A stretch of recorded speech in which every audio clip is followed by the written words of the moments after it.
Committee ng mga kalalakihan. In 1903, the Doctrinas Reglas y Constitucionales already mentioned the roles and the responsibilities of the men in the Iglesia Filipina Independent.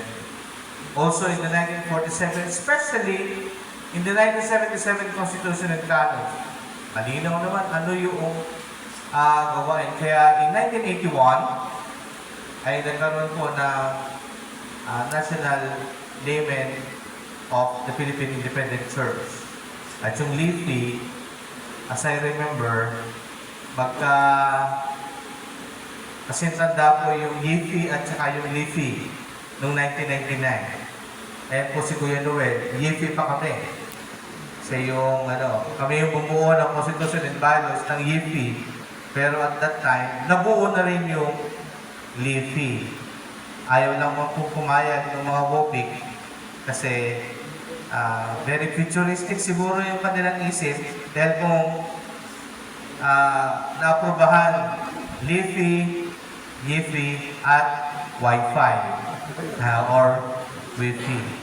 But in our history, as I've said, since 1902, the first organization was established and organized by the church because of you, because of the lay. It's not because of the ordained ministers in the church.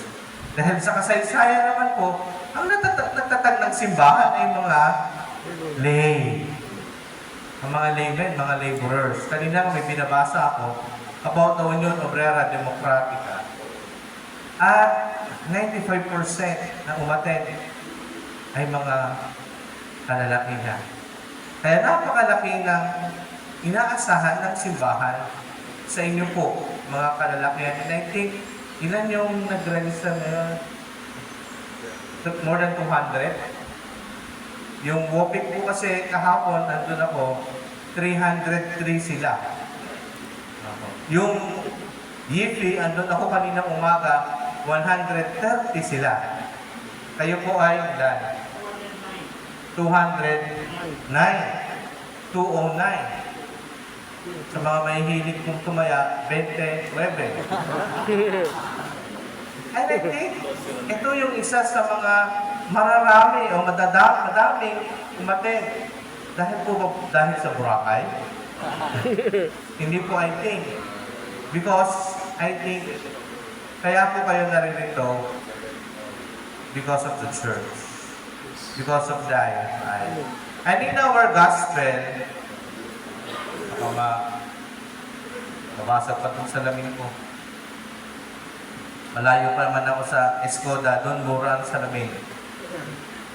In our gospel, dito po, maraming sinasabi yung ebanghelyo.